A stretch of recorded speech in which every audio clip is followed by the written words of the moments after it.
Have you noticed how hard it is to apply gouache in a smooth, non-streaky way? And how hard it is to blend the paint without making a mess? In this video, we're going to solve these problems for good and help you go from this to that in literally seconds, and I'll prove it to you with the demos that follows. Hi, I'm Françoise. Welcome back to my channel. I'm not a fan of painting with gouache using shapes. I really love a soft blended look.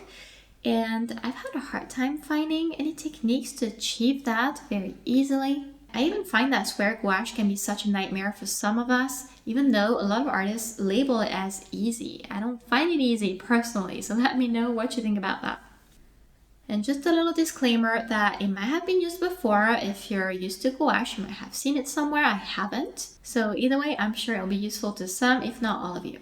To ease the pain when I started practicing with gouache, I used shapes, which is something I recommend doing whenever you want to test a new medium. To make practicing gouache easier for myself, I started practicing with objects, which I think is something that's way easier for anyone who wants to test a new medium because there's no background, so less technique. The thing is that it gets a lot more complicated when it comes to landscapes because those have backgrounds. I decided to tackle a cloudy sky and everything went wrong, which you're about to see. Luckily, I used this technique I'm going to share with you afterwards and everything got so much easier. I gathered my Nova Trio sketchbook by Stillman & Byrne and I used a basic set of gouache I ordered from Daniel Smith. I knew landscape painting with gouache was going to be a challenge with the common painting techniques, so I decided to just stick with blue and white to make the exercise as simple as possible. I'm seeing many artists use flat paintbrushes for their gouache art, so that's naturally what I selected, even though for watercolor, my main medium, I hardly ever use them. And frankly, those flat paintbrushes seemed like the right choice at first because if you wanted to make something that looks smooth, then you'd want something that's flat and large, and that helps you do that as quickly as possible. I also could have used gouache like watercolors and add a lot of water to actually paint the background, but then it wouldn't look too different from my regular art, so I stuck to using the paints in their opaque form by just adding a little bit of water, which is what makes painting smoothly so difficult since gouache dries so fast. And yes, it can be reactivated, but it just dries fast. So in the beginning, for a base layer, I didn't think the streaks would be a big deal because I was expecting to layer at least once more. And guess what happened? After this super streaky and an even base layer, I dried everything so the new paints didn't disturb the base too much. But this second layer didn't do much for me at all, so I went for a third one and even more paint wasted. And this time the opacity was better, but there were a lot of streaks still. And not to say that gouache should not be streaky, it's just a matter of preference. So then I layered again with even more paint and I started noticing that my white tube was getting thinner and thinner very quickly. And I can tell you that this kind of paint waste is not happening with the technique I'll demo next. I was getting incredibly frustrated after that, so I stopped filming. I tried reactivating the paint with just water. This was a terrible idea as some of it lifted in places and I was back to square one with some of the paper showing here and there. So then I tried layering again with this brush here. It is a soft squirrel mop brush that I use for watercolors and I love it because it doesn't leave streaks because it's so soft and glides on paper. But that's for watercolors, not for gouache. And at that point I just stopped and I thought of something that I might want to try to fix the problem. I have a lot of stuff in my art studio, most of which I don't even use or barely. And years ago I bought those foam paintbrushes that I think was for some crafty project. I don't even know what it was for anymore. And I thought that might help me fix my problem. So that's why after spending half an hour trying to get a background to look smooth with a regular flat and then a soft round paintbrush, I did fix the problem in minutes with this tool. First, who needs a palette, guys? Just drop your paints on paper and spread it out.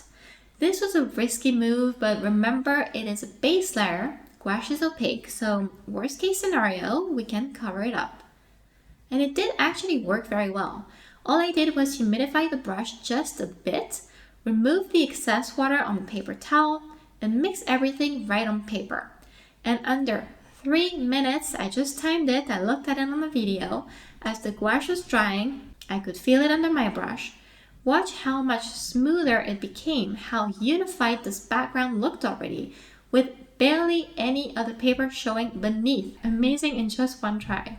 And I didn't mention that these foam brushes are super easy to find online and they are cheap as well. I'm going to detail exactly how I execute this technique for best results next. If you want real-time instruction on this landscape, it's now up on my Patreon.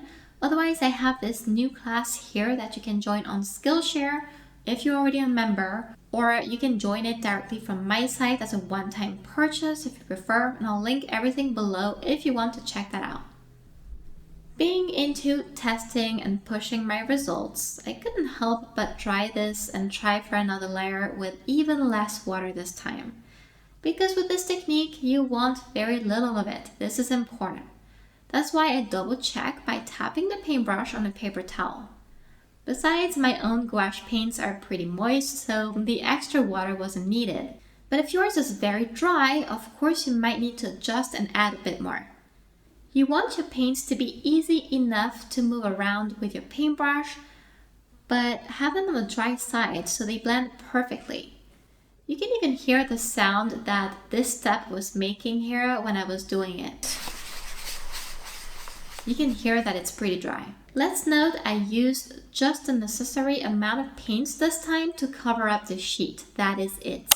And this is fast to do and far less messy because there's so little water involved. I tried to make vertical strokes here, but I learned only circular motions will work to get a beautiful blend that looks even all across the sheet. I insist on not using much water at all because this would easily reactivate your paints and lift them up the sheet. The blending should not feel hard when it comes to the amount of pressure you will apply, but it should not be very easy either, since the paints are close to almost dry. Never did I see my background get ruined, which wasn't the case with the initial landscape, where the more I worked on it, the more frustrating it got. I proceeded to use this awesome tool to paint clouds, and this is perfect for that, and I approached the process with more layers of almost dry white paint over the blue background. I find that even with this technique, layering is still key to achieve something realistic that looks deep with a lot of depth and vibrancy.